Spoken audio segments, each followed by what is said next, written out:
Okay, this is the final lecture on electromagnetism. When you come back from the break, we will start doing optics. Of course, you know by now that's really electromagnetism, but it's going to be somewhat easier on your imagination because it doesn't involve many abstract things, pretty concrete things. Then it'll take a turn for the worse when we do quantum mechanics. But I think the mathematics of that should be quite simple. Before you do that, you should make sure you know all about elementary complex numbers, like what is e to the I theta. You should get that completely into your system. It's going to be all about that. Then very elementary calculus, just one variable. So last time I told you that if you want to solve Maxwell's equation in free space, you can write down any function you want for E and B if they satisfy the four Maxwell equations. Two involve surface integrals and two involve line integrals. And the answer we got looked like this. This is x, y, and z. The electric field is going to point that way. Magnetic field is going to point that way.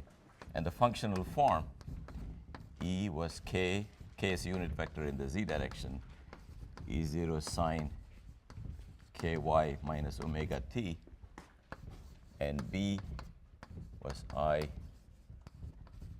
B0 sine ky minus omega t. When you take this assumed form with this y and this t dependence, you will find, as written, they automatically satisfy the surface integral. Namely, surface integral of these fields on any tiny cube will be 0. When you do line integrals, you can take a loop in this plane and that plane and the third plane, and you fool around, you get some additional constraints, which I derived, but I don't want to do that again. But the conditions you derive are that omega should be equal to k times c. And remember, the velocity of light emerged as this following combination. Then you will find the magnetic field should be electric field divided by c. These are the two conditions you get from writing the two other. There are three equations for loops. One of them is trivially satisfied, 0 equal to 0. The others give you this. Now, I want you to be able to at least visualize these fields. You can write them on a piece of paper, but E is not the letter E. E stands for something physical. So what do these things do? First of all, what is k and what is omega? I realize that some of you are not familiar with what k and omega mean. First of all, you know it's a periodic function in y at fixed t, if you like, because sine of anything is periodic. That means at a given time, if you take a snapshot of this E, it will be oscillating as you vary y. And at a given point in space, if you study it as a function of time, it will be also oscillating in time with angular frequency omega. So let me relate these quantities to more familiar things. If the wave looks like this, and E is going to point in that direction, you know that if you go a full wavelength, you come back to where you are. So let's call the wavelength lambda. It's clear then whatever happens at 0 happens at lambda. At 0, ky is 0. At lambda, ky should be 2 pi. When you go a distance lambda, it should be equal to a 2 pi change. So lambda, which is more familiar to you as the wavelength, is the reciprocal up to the factor of 2 pi of this k. K is called the wave number. The bigger the k, more rapidly the wave oscillates. Whereas bigger the lambda, long wavelength means more slowly the wave oscillates. Similarly, you can come to the second guy and you can ask yourself, let me continue. So that's what E is. B, again, as a function of space at a given time, if you draw it, well, the B vector is pointing this way, so it will look like this.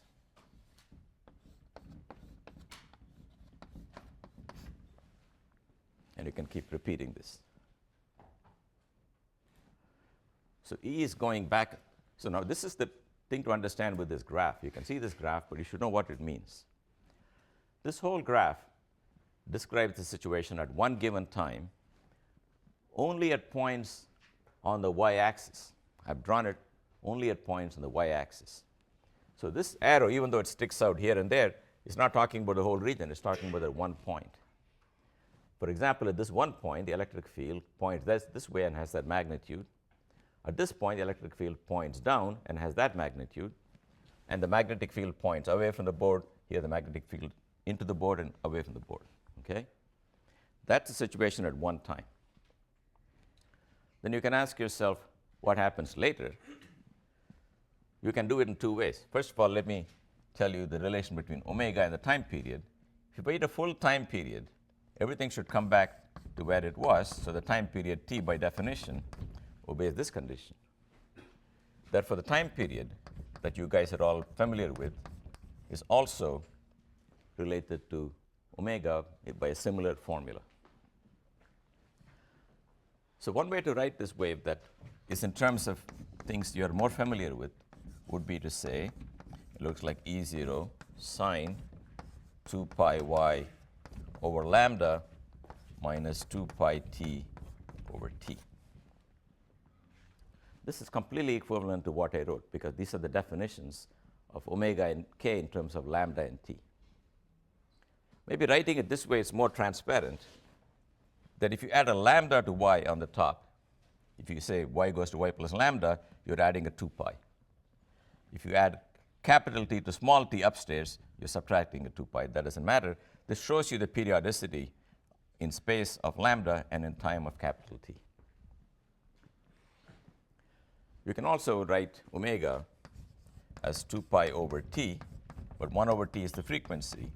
This is what we normally think of as frequency. So many hertz, megahertz, or whatever.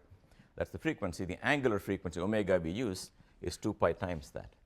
Because every time the thing completes a cycle, it goes by 2 pi. And if it does f revolutions per second, the angular frequency is 2 pi f radians per second. That's the difference between revolutions per second and radians per second. Okay, so this is another way to write it, and b will be the same thing. So you should understand what this wave does. So imagine a plane wave is coming from the blackboard towards you.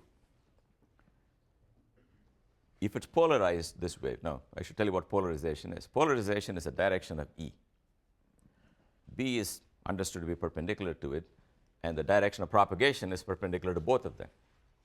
You can see E cross B is the direction of propagation of the wave. If you do the cross product from E to B, that's the way it advances. So what you will see is that if these rows in this classroom were not curved but straight, then all the people in the first row will see exactly the same electric field. So maybe it's pointing up. Then people in the second row may see no electric field because they happen to be sitting at that distance. People in the third row may see a negative electric field. So every half wavelength, it will go from 0 to maximum to 0 to minimum back to 0 and so on. So it will oscillate at one time. If you wait a little bit, the whole pattern will shift towards the back of the class. So what these guys saw now, you will saw a little later. How much later? It's the time light takes to go from this row to your row.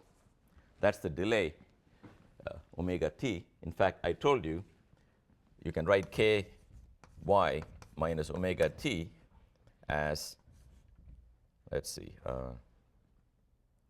as k times y minus ct, because omega equal to kc. And I told you very early on that any function of y minus ct is a solution to the wave equation. And this tells you there's a wave propagating to the right at speed c. Because whatever it does at one time, say at t equal to 0, at later time it's shifted by an amount ct. Now, if I send an electromagnetic wave towards you, first thing you should notice is the electric field is perpendicular to the plane in which things are happening, or normal to the direction of propagation. So the field vector is perpendicular. Both E and B are in this plane, and the wave is going that way. For this reason, it's called a transverse wave. So transverse means all the action is in a plane perpendicular to the motion. So one example of transverse waves is if you hold a string, I give it to the people in the last row, and I hold it and I shake it, these ripples will go from me towards the end of the room. The ripples are going like this. The wave is going that way. That's a transverse wave. Or if I shake it this way, same thing. It's going from side to side. Wave is going from me to you. A longitudinal wave is sound wave.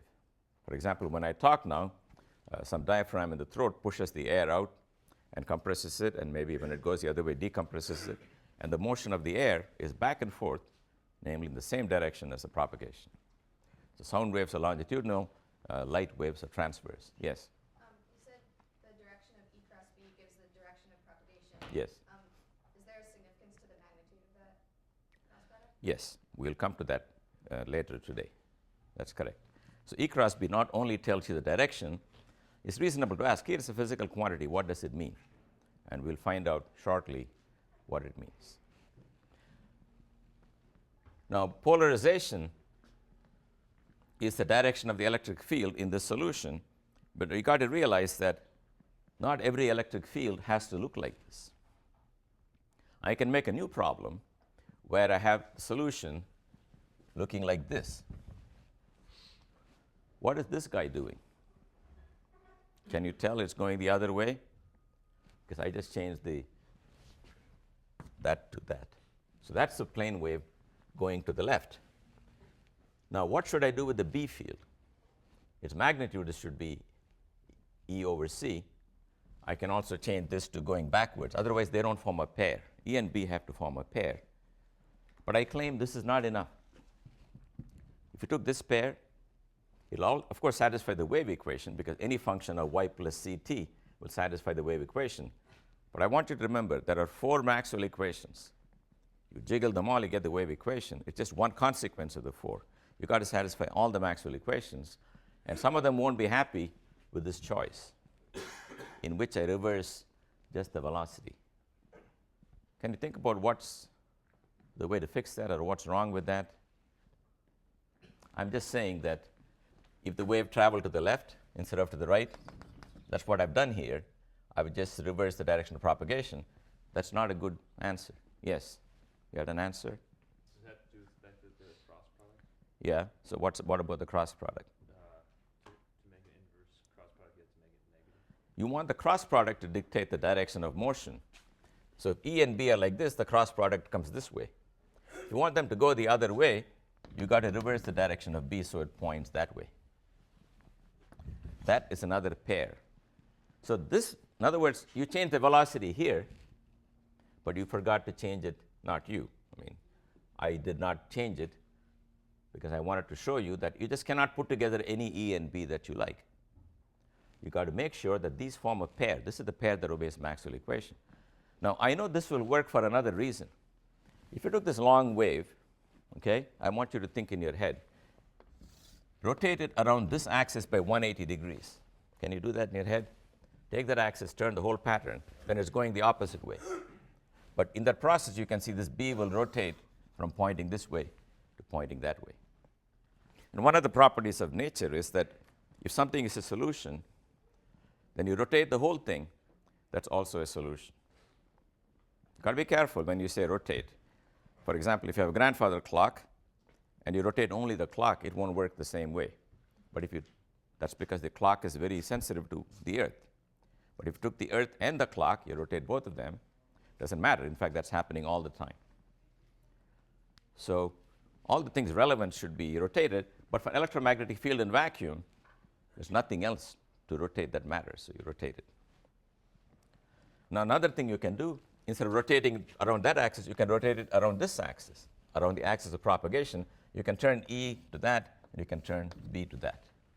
I'm not good at drawing pictures, but in the E-B plane, you had them like this, E and B. If the thing is coming towards you, I'm saying you can turn this by some angle and turn that by the same angle. That'll also form a good solution. It must. I mean, what's wrong? If you look at a wave this way, it should still obey Maxwell equations, right? The tilted frame of reference is as good as the original one. All right, so now we got a few properties of waves. And one thing maybe worth mentioning is the light from the light bulbs in this room is a chaotic set of waves being sent to you. Each atom emits light with a different polarization, not in sync with the other atom, so it doesn't have a definite frequency. It's a big jumble, big mess, but it's a superposition of elementary plane waves. Actually, I should amend myself. Plane waves are an idealization. Every wave you have, like if you turn on the light bulb, the waves go out spherically from the center. But far from the center, when the sphere is 10,000 miles in radius, if you're a little creature at the end, it will look like a plane wave, just like a sphere will look like a sheet to somebody who's very near, like the Earth does to us. Yep.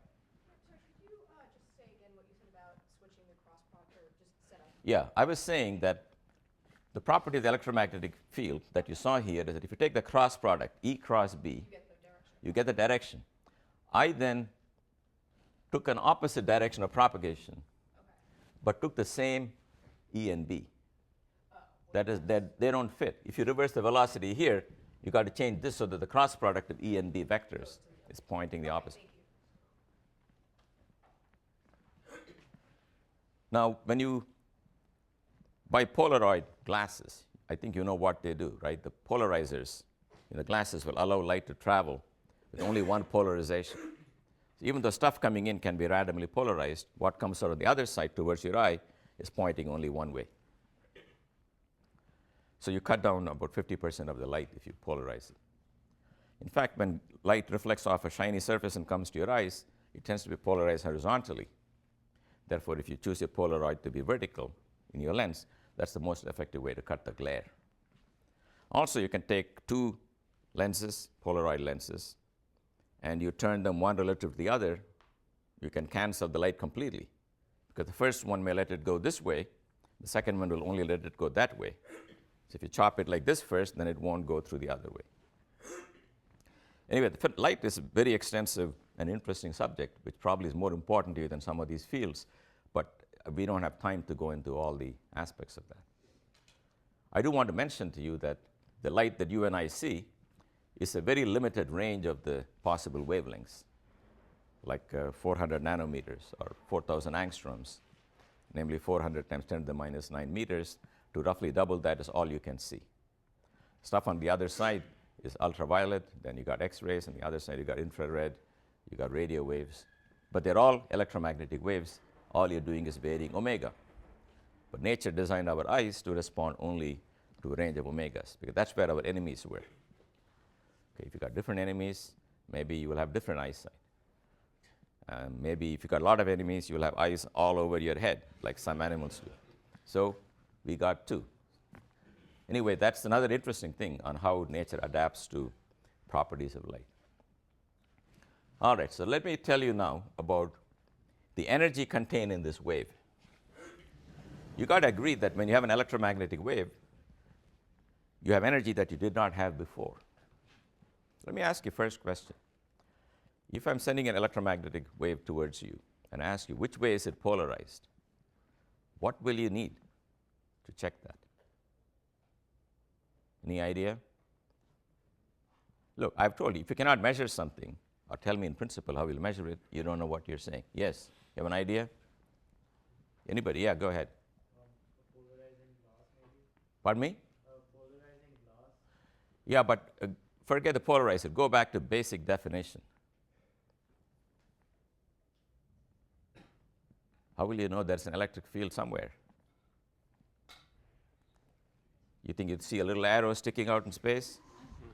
Yes? Take a chest charge. Take a charge, and you put it there, and you see which way it moves. If it moves like this, that's the polarization. If it moves like that, that's the polarization.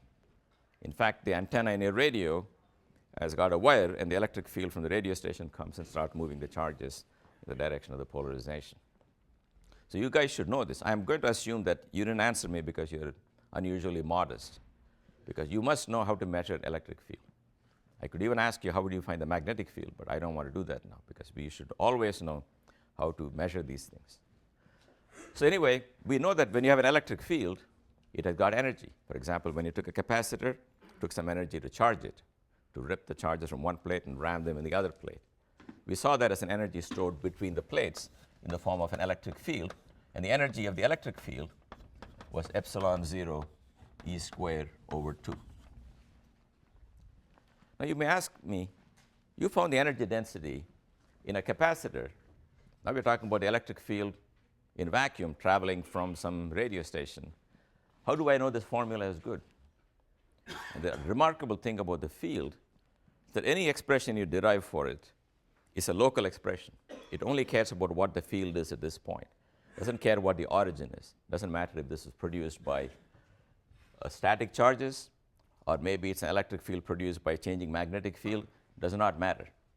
The answer does not depend on the context. This is the energy density. Energy per unit volume. For a magnetic field, it looks like B squared over 2 mu 0.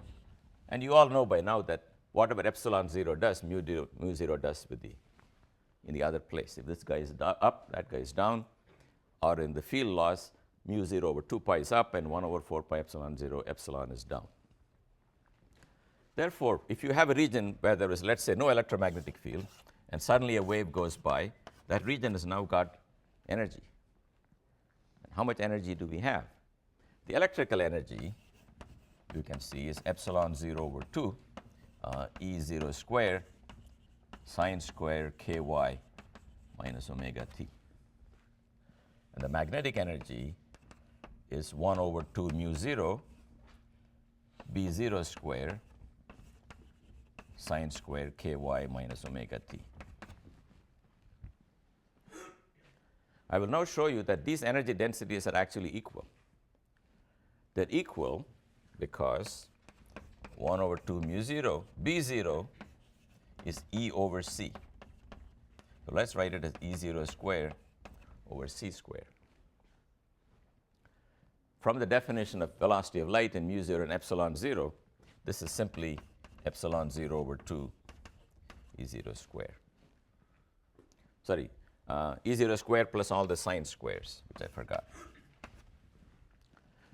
Therefore, the total energy is equal to E0 squared epsilon 0 sine squared ky minus omega t. You got a half from this, and you got a half from that. Even though the formula looks different, by the time you put in the relation between mu 0 and epsilon 0 and B0 and E0, it turns out to be equal. So even though the magnetic field is weaker than the electric field by a factor of 1 over c, you might think it's negligible in terms of energy, but it's got the same energy density. You add them up, you get that. Now you can see this energy density is time dependent and space dependent, because it's oscillating with time at a given point and oscillating with space at a given time. So you can ask yourself, let me sit at one place and ask myself, what is the average energy density, average over a full cycle? If something is up sometime and down sometime, what's the average? The average will be epsilon 0 E0 squared over 2, because the average value of sine squared theta over a full cycle, 0 to 2 pi, divided by 2 pi, is just 1 over 2. This is something we have done before in circuits. You should know that. Average of sine squared is half, average of cosine squared is half. And the check is that sine squared plus cosine squared average is 1, because that's 1 identically. So try to remember this. So this is the average energy density. Next, I want to ask the following question. What is the rate at which this energy is coming at me? And that is called intensity, I, and it is equal to the watts per meter square. So it's like a flow of a liquid, except this is a flow of energy. So what I want to do is take a square meter, stand in the way of the beam, and ask how many joules cross per second? Or if you want, how many watts per square meter? That's easily calculated from the energy density, and I'll give you the reason. It's identical to the reasoning for currents traveling in a wire or fluid flowing in a tube. Suppose you take a region, a cylindrical cross-section through which electromagnetic waves are traveling. This is cross-section A, and I wait 1 second, it'll go distance c. So all the stuff in a cylinder of base A and length c, that energy will go past this checkpoint. Can you see that? It's like toothpaste. You squeeze the toothpaste, these guys get passed in 1 second. If I want per square meter, well, just call that 1. Therefore, the intensity is simply the energy density multiplied by the velocity of light.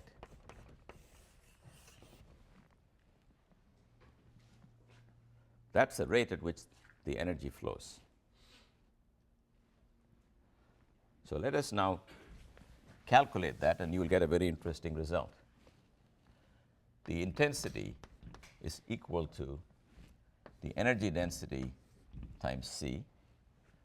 The energy density was epsilon 0 E0 squared sine squared ky minus omega t. This is not the average energy. This is instantaneous. I'll average it in a moment. You guys with me now? Somewhere here? Here.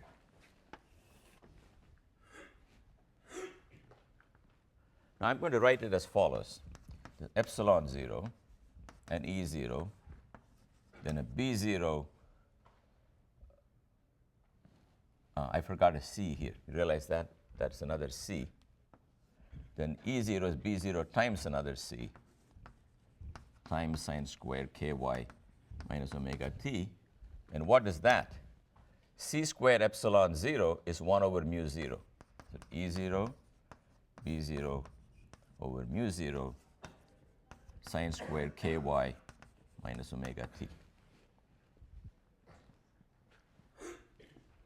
But if you now define a vector S, it's called the Poynting's vector, but spelled with a P, to be E cross B over mu 0, the magnitude of that vector is precisely the intensity. The magnitude of S, which you can either call S or you can call it I, is exactly this. So E cross B, except for a factor 1 over mu 0, not only gives the direction of the wave propagation, it tells you how many watts are going to cross a square meter, or how many joules are going to cross a square meter in 1 second.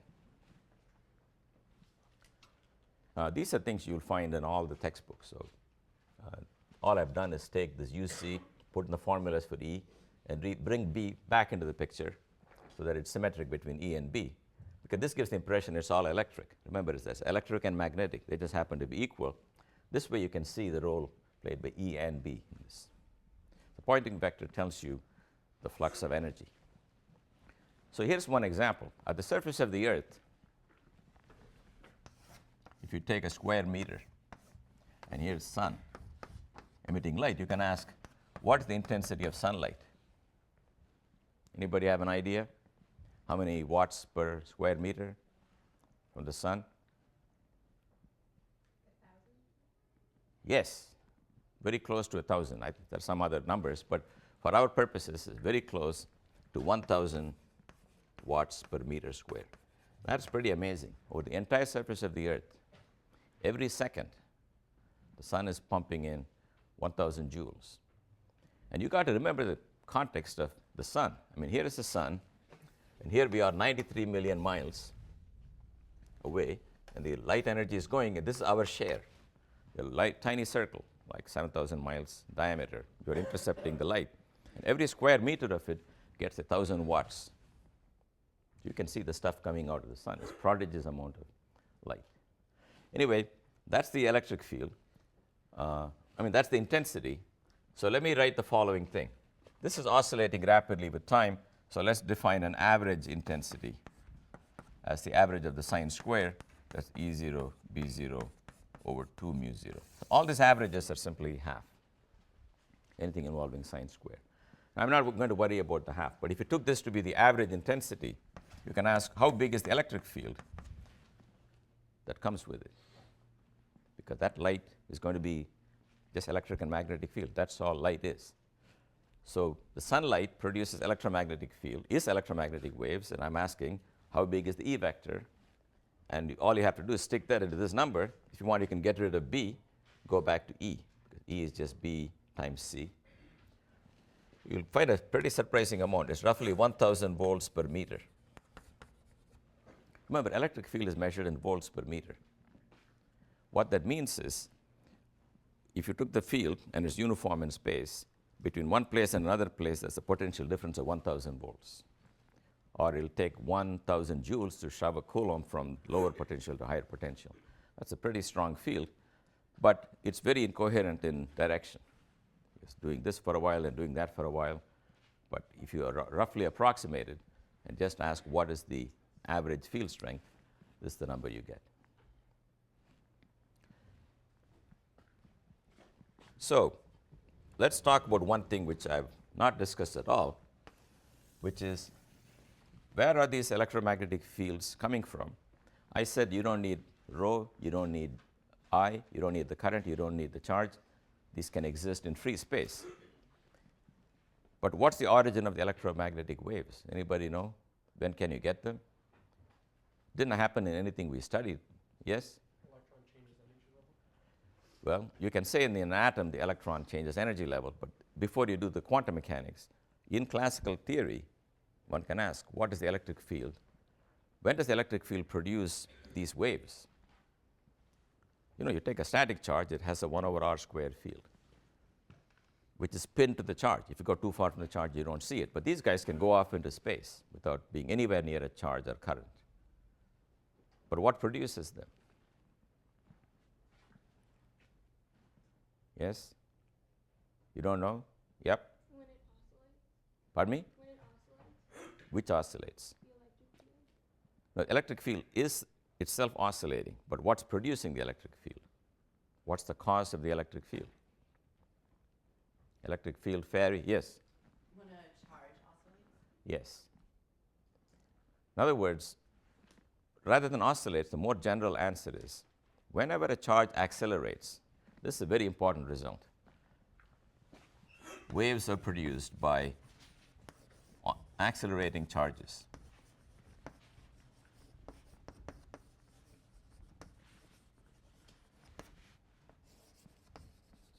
If they travel at uniform velocity, like in a wire, they don't produce oscillations, electromagnetic waves. Or if they're going in a circuit at constant rate, that doesn't produce. But if you have charges which are, say, oscillating is one example when things are accelerating, right? Because you're going back and forth. Then you radiate light. So every single source of electromagnetic wave is oscillating charges. You can sort of imagine why that will happen. I mean, if you took a capacitor plate and you connect it to an AC source, let's say, there may be other things to keep it from burning out, then what will happen is charges will be like this for a while. Then they got to go back and forth in order to change polarity with the alternating field. Therefore, the charges are going back and forth. Then you have a time-dependent electric field here. When you have a time-dependent electric field, you will have a magnetic field going around it, because the line integral of B will involve the rate of change of electric flux. And that will also be time-dependent. Well, if that guy is time-dependent, there will be an electric field going around that. So basically, these will curl around each other whenever they're dependent on time, and they can then free themselves loose from the capacitor and take off. So all you need is two plates and an AC source, and you connect them, you will make electromagnetic waves. You will make them at the frequency of the source, so you won't be able to see it. Your dog won't be able to see it, but some gadget will be able to pick it up. That's all you need, oscillating charges. So what happens in the radio station is you could imagine a simple radio station with an LC circuit. Current is oscillating at some rate, and part of the circuit is in the antenna. The charges are going up and down as the current goes back and forth. That sends out the waves. The waves come to your house. So here's the picture. Here's the radio station, and the waves are emitted in big circles. And this is your house, and here's your little antenna. It's a piece of wire, and the electric field, if it's polarized this way, will move the charges up and down. And that charges can be part of an LC circuit. So here is the antenna, if you like, part of the circuit. As the charge go up and down, the AC current will try to flow here. And if you tune this capacitor so that it resonates with the frequency, you will get a hefty signal from the radio station. So in the end, it's all charges. Charges produce the field, charges respond to the field. That was true in the static case, that's true in the time-dependent case. Yes? When you say that the field, if it's loose from the capacitor, what do you mean by getting free from the capacitor? It means it can go thousands of miles from the capacitor. And if you simply look at the Coulomb force due to the charges, the plus and minus charges, they die like 1 over r squared. So if you calculate 1 over r squared, you will get a negligible number compared to the actual electric field. So it's really like you and your parents. I mean, at some point, you are free from your parents. You are able to manage on your own. But you had parents somewhere, sometime, right? That's what it is. The electromagnetic waves can go on their own, but they are not produced on their own. They're produced by charges. It is just that unlike the static fields, which are very near the currents and charges that produce them, the time-dependent fields propagate on their own. E keeps B alive and B keeps E alive. If E tries to die, that's a dE dt that produces a B. The B tries to go down, that produces a dB dt that produces an E, so they go back and forth. It's really like oscillations in which you have kinetic to potential transfer, you can have energy transfer. So the fields cannot die, they are self-sustaining. But to get all of that physics, you had to put the term that Mr. Maxwell put in. Without that term, you don't have this phenomenon. You don't get it from statics. So one typical problem you have is this radio station is at, say, 100 kilowatts. And you are sitting here some distance r from the radio station. Then the intensity in your house will be 100 kilowatts spread over a sphere of radius r. So that will be your intensity. Then you can go from the intensity and translate it to an electric field and say the electric field produced by the radio station oscillates with the falling amplitude. I got to build a circuit that's smart enough to pick up that tiny field.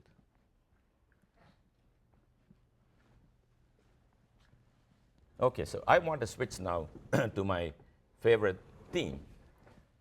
The remarkable thing about electromagnetism is that you can ask what happened when physics went through the Einstein's revolution with special relativity. We know everything changed after Einstein, and all the Newtonian mechanics had to be modified. And so far, I never mentioned the word relativity, so you can ask yourself, how are these modified by Einstein's work? So first, let me tell you, remind you, now you guys did relativity last term, right? Has anybody never seen it before? Okay, well, you don't have to know a whole lot, but let me just say the following. In the Newtonian world, there was a principle of relativity, according to which the equations like F equals ma, you can ask, who is allowed to use this equation? It says, by definition, an inertial observer can use this equation. And you say, who is an inertial observer? You say, inertial observer is anybody who can use this equation. Sort of seems to be meaningless tautology. What makes it meaningful is the following. There are some people, at least, for whom this equation works. So there are at least some inertial observers. For example, we are an inertial observer because if you want to test this equation, you can say, I leave a piece of chalk here.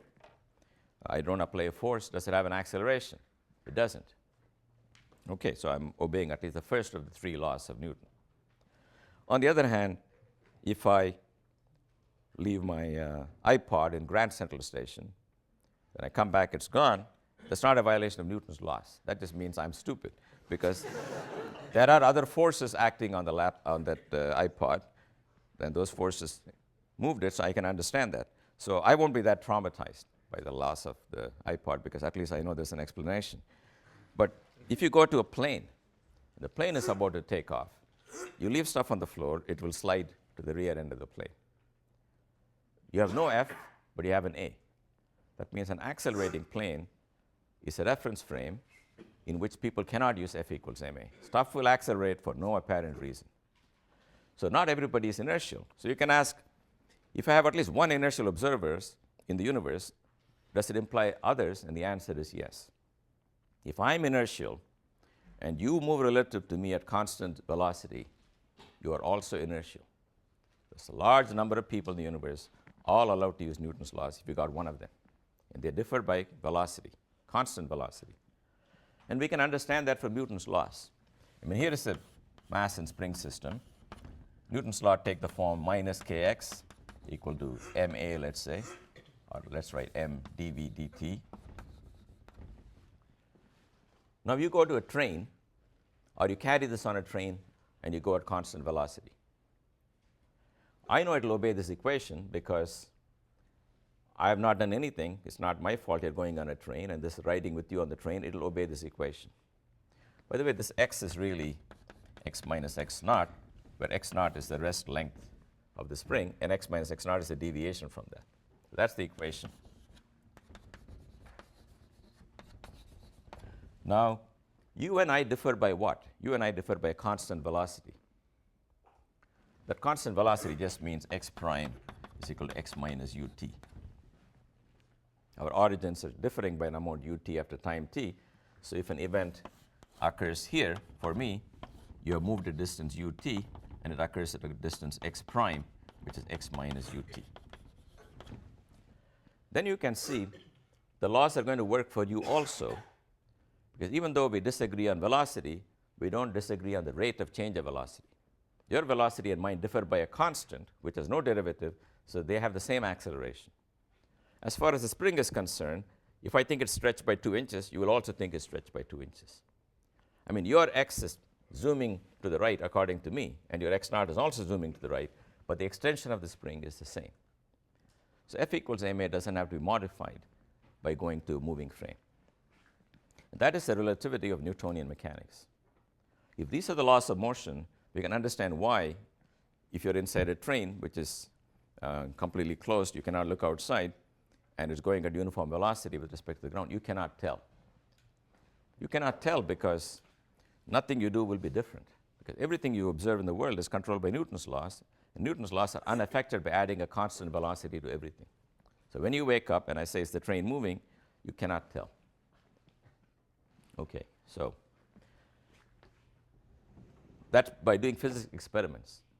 You cannot say, it says Amtrak, so I know it's not moving.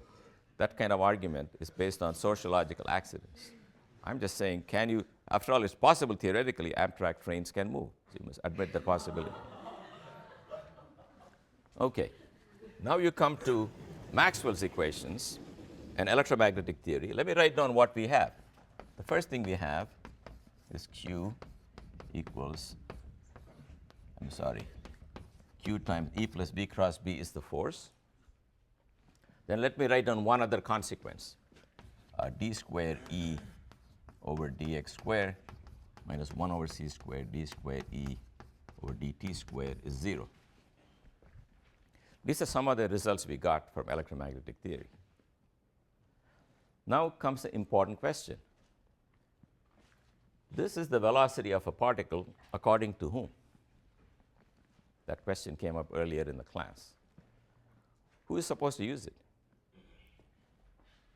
I may assume it worked for me, but how do I know then when you see it, it's got a different velocity, will you get the same physical world that I get? Now let's look at this equation. This also came from Maxwell's equations. And compare it to the equation for a string. Let me call psi as the displacement of the string rather than y. Because d2 psi over dx squared is 1 over v squared d2 psi over dt squared. I just wrote the equation, shifting to the other side. They look very similar. Here, v is the velocity of the waves according to a person for whom the string is at rest.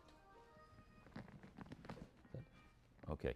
According to whom the string is at rest. You understand that this velocity, because the waves are traveling in the string at a speed v.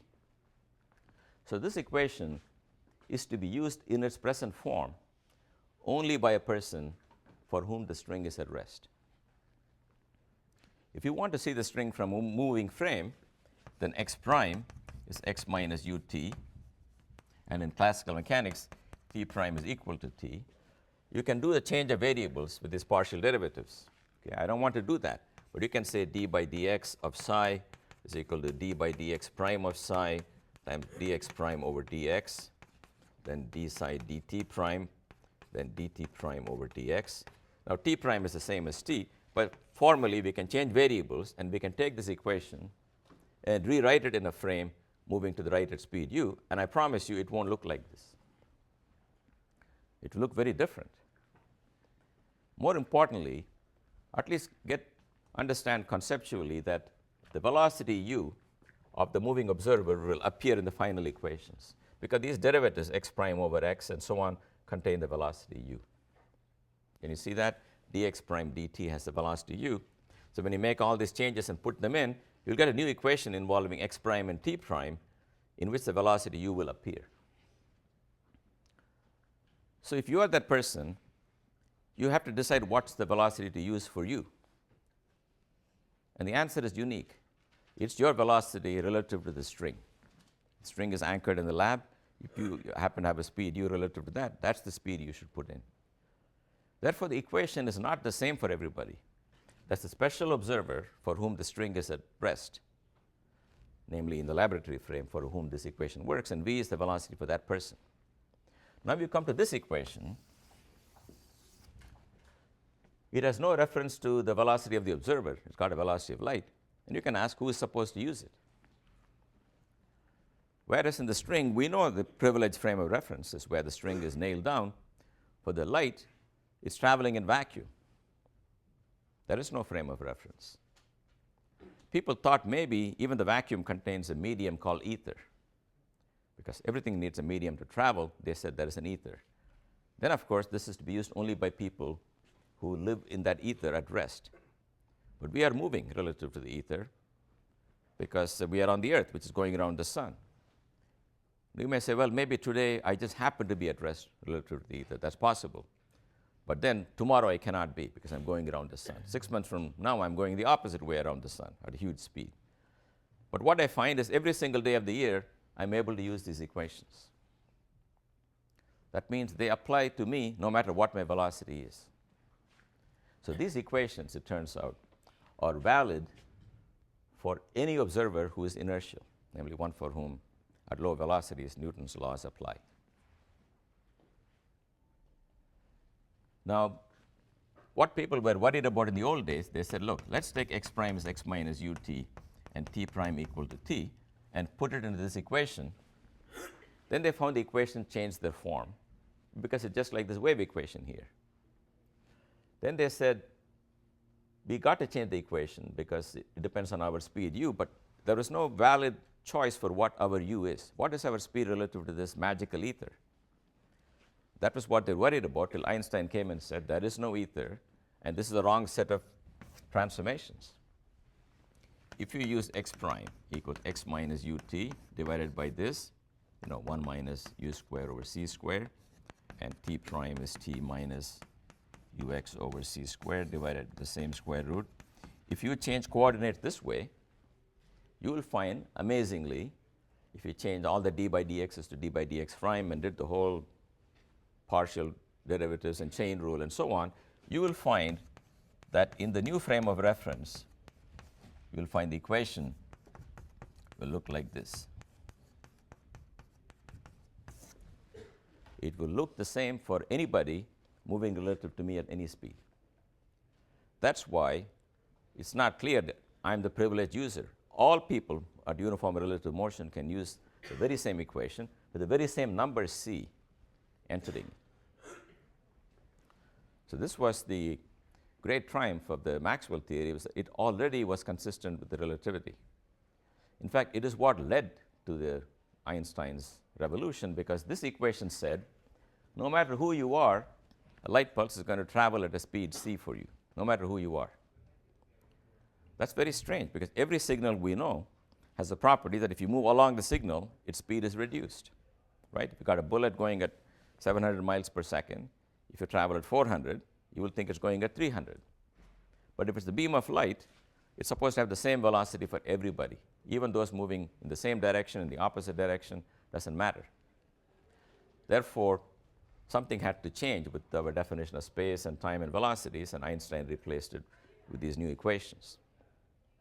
And one of the consequences of that equation is that if I have an object that's going at a speed v, and you're moving the same direction at a speed u, in the old days, you will subtract your speed in the same direction. But the correct answer is, this is 1 minus uv over c squared. This is the relativistic equation for how to change velocities. V is the speed of an object according to me. You are moving in the same direction at speed u. You will measure the speed w given by this.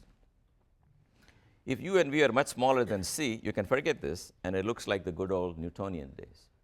But if u and v are comparable to c, then the denominator is 1 less than 1 minus something, so the whole thing will be a little bigger than what you thought, because you're dividing by 1 minus something. And finally, if what I was looking at was a light pulse, that means v is equal to c, I get c minus u divided by 1 minus u c over c squared, and if you fiddle with that, you will find it's c. So this law of transformation of velocities has an amazing property, that if I'm observing a light pulse, it's got a speed c, you will also get a speed c. So it's a very beautiful way in which the mystery was resolved. So Maxwell gave these equations, did not give a preferred frame of reference. Then you got to ask yourself, what coordinate transformation should exist so that the equation has the same form for everybody? Because it doesn't tell you who's supposed to use it. Then you get this equation. You can get to this equation simply by demanding that two observers looking at a light pulse somehow get the same speed. If you fiddle with that and the symmetry between the two observers, you will get this. Anyway, I just wanted to tell you that there are many things you have to change, but you don't have to change any of electromagnetic theory. The equations I wrote down are correct. Okay, the last thing I want to do is something I promised long ago, which is the following thing. If you believe in relativity, namely, if you believe that the laws of physics should have the same form for people in uniform relative motion, you can deduce the presence of magnetism given just the presence of electrostatics. In other words, if suppose you never heard of magnetism, I can show you that it must exist. Magnetic forces must exist. And I show that as follows. Before I show that, you need a couple of results that you guys may not remember all the time. First result is, if you got a wire and it's got n is the number of carriers, charge carriers per unit volume, and A is the cross section of the wire, and E is the charge of the carrier, and V is the velocity of the carrier, then the current is equal to N A V E. Let me tell you why that's true. Look at the wire. I'm going to stretch it a little bit so it looks like a thing with a finite cross section. It's just like what I did earlier on. If you wait 1 second, the carriers in that cylinder would have crossed the checkpoint. And the volume of that region is A times V. This is the number of carriers per unit volume, and each one carries charge E. That many coulombs would have gone past this point, and that's the meaning of current. First thing to know. Second thing to know, if I took a rod of length L and I put some charges on it, and they had a certain density n0, if the rod moves at the velocity v, you know it will shrink. Therefore, these plus signs will be compressed. And to a person seeing the moving rod, the density n will be n0, the density at rest, divided by 1 minus v squared over c squared. This is a relativistic effect, that the density, number of charges gets squeezed because the rod itself gets squeezed.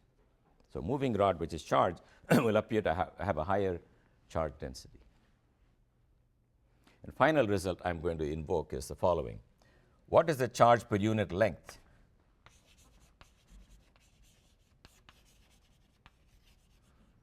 If the charge per unit volume is n, I claim the answer is n times A. That's also easy to understand. If you took a unit length of this wire, unit length, the volume of that is just A times 1, and that times the density is the amount of charges there. So if you have a very thin wire, you may like to think about charge per unit length rather than charge per unit volume, and this is the way to go from one to the other. Now we are ready. Now I'm ready to show you how, just by thinking, you can deduce the presence of magnetism. And I like this argument because quite often this is how theorists make discoveries. They will take something that's known, they'll appeal to a principle like symmetry or relativity or whatever, then they will say this implies that there is a new force. I'm going to tell you what the new force is. So here's what I want you to imagine. There is a very long infinite line of charge, and right on top of it there's another infinite line of negative charge. If they're just sitting there, there's nothing interesting. Now what I want to do is I want to have the upper thing going at a speed v.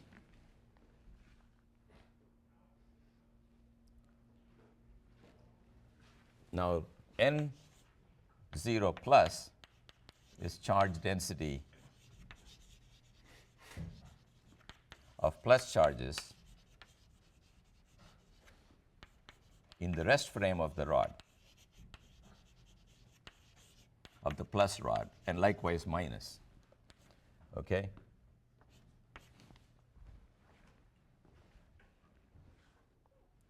Are you with me? Each rod has a certain density when it's at rest. I'm going to call that with a subscript 0. Now I want to arrange this wire to be electrically neutral. I want it to be neutral, and I'm producing a current by moving the plus charges to the right. I'm dragging them. The minus charges are not doing anything. So what is the current? Current is going to be the density of plus charges times the velocity times area times the value of each charge. But for the wire to be neutral, this is where I want you to follow me closely. The two of them cannot have the same densities at rest. Because if the plus charge has the same density at rest as the minus charge, when it starts moving and it starts compressing, the plus density will exceed the minus density, and the wire will be neutral. So I cook it up so that n0 plus with this factor is the density of minus charges at rest. Are you with me? I take a rod with positive charge, somewhat less than the density that the negative charges are going to have, but by moving it at the suitable speed, I bring these two densities to the same value. So I want you to follow this in some detail because it's not so difficult. This is the neutrality condition for the wire. I want the wire to be neutral. See, normally when you don't think in relativistic terms, you will say, take a plus charge rod and a minus charge rod, make sure the charges are equal per length, and drag one of them, you got a current. That works in a non-relativistic limit, but if you take into account length contraction, you won't get neutrality unless the plus charge had a slightly smaller density in its own rest frame that got boosted by this factor to equal the density of negative charge. Okay. Now, imagine a particle at rest here. And you know all about electrostatics. What do you think it will do?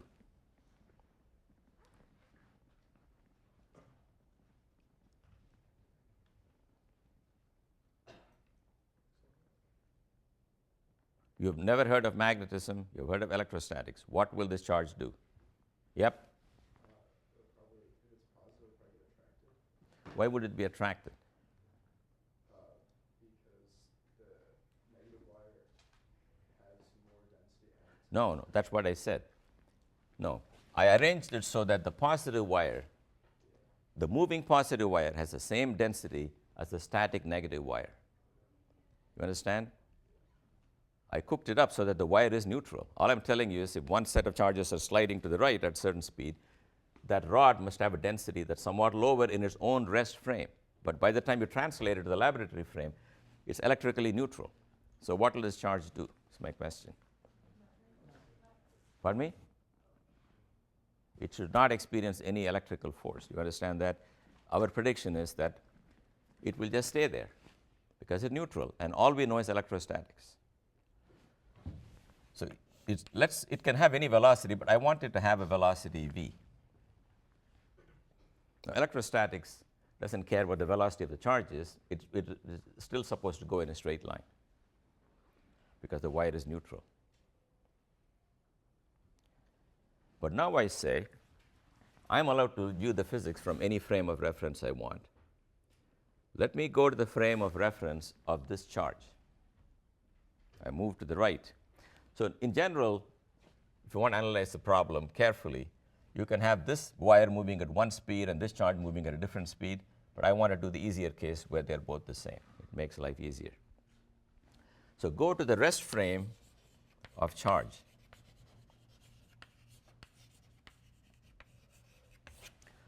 You can already see what's going to happen in the rest frame of the charge. If you go to the frame moving with the particle, the plus wire comes to rest. So the density of the plus charges will just become n plus 0, the rest density of the plus charge. But the minus charges now, they will be boosted by this factor because they're going the opposite way, and it doesn't matter which way you're moving, things depend on v squared. The minus charges will appear compressed. So if previously they balanced, now they won't balance. In fact, n minus is n minus 0 over this, which is n plus 0 divided by 1 minus v squared over c squared. Therefore, the wire will appear to be negatively charged because the negative charges of that value, the positive charges of that value. So net charge on the wire, net charge density, will be equal to minus n0 over 1 minus b squared over c squared plus n0 plus. If you like, this is the plus charge and that's the minus charge times E, if you like. And I'm going to make an approximation. I'm going to approximate this is n0 plus times 1 plus b squared over c squared. There are more terms, but the binomial expansion, I'm going to stop with the first term. So this is a result that's very good in the limit of small v over c, but v over c is not set equal to 0. It is set equal to a finite but small amount. So if you compare those two, you'll find the net charge is minus n0 plus v squared over c squared. That's going to be the charge on the wire. So to the person moving with this charge, the wire looks charged. In fact, it looks negatively charged. So you know, knowing just electrostatics, what the charge will do. The charge will be drawn to the wire. Start moving towards the wire. That's a fact. Well, if it's moving towards the wire for me, it better be moving towards the wire for the original person also. Because even if you and I move horizontally, the fact that you're moving transverse to our velocity is going to be a true statement in both frames. From that, you will conclude that even in the original laboratory frame, this moving charge would have been attracted to that wire. And it's attracted by virtue of its velocity. So that means there is a new force in which a charge is attracted to a current in the same direction, right? So let's ask, what is the force of attraction? In Newtonian mechanics, I mean, at this point, once you got this length contraction, you can just think in terms of Newtonian formulas because the errors you make involve higher powers of v squared over c squared. The leading term is this. So look at that. You have a net charge of n plus 0 v squared over c squared. You have a charge per unit length, which is the area of the wire times that. I'm sorry, that's a charge E. That's a density, that's the actual charge. That's the lambda. So what's the electric field of a wire with charge per unit lambda? I remind you, it's lambda over 2 pi epsilon 0 r. So for this particular lambda, you get it's n plus 0 v squared over c squared E A times 1 over 2 pi epsilon 0 r. In other words, in the particle rest frame, there'll be an electric field because there's a net charge, negative charge of that strength. on the wire. Once you got a charge per unit length, lambda over 2 pi epsilon 0 r is the field attracting it towards the center. So that's the force. So I'm going to write it as follows. I'm going to write it as n plus 0 v e a 1 over 2 pi epsilon 0 c squared times another e and another v. This is the force. Is E times E.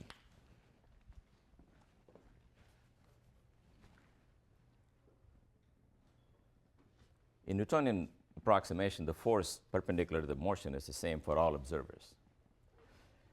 Therefore, I assume this force must be present even in the lab. But look at this force. This guy is the current. NEVA is the current. This guy, 1 over epsilon 0 c squared is mu 0 over 2 pi. This is EV. You see, this is exactly the magnetic force we got, mu 0 I over 2 pi r. But I forgot a 1 over r here. Is the azimuthal magnetic field around the wire. That times EV is the force.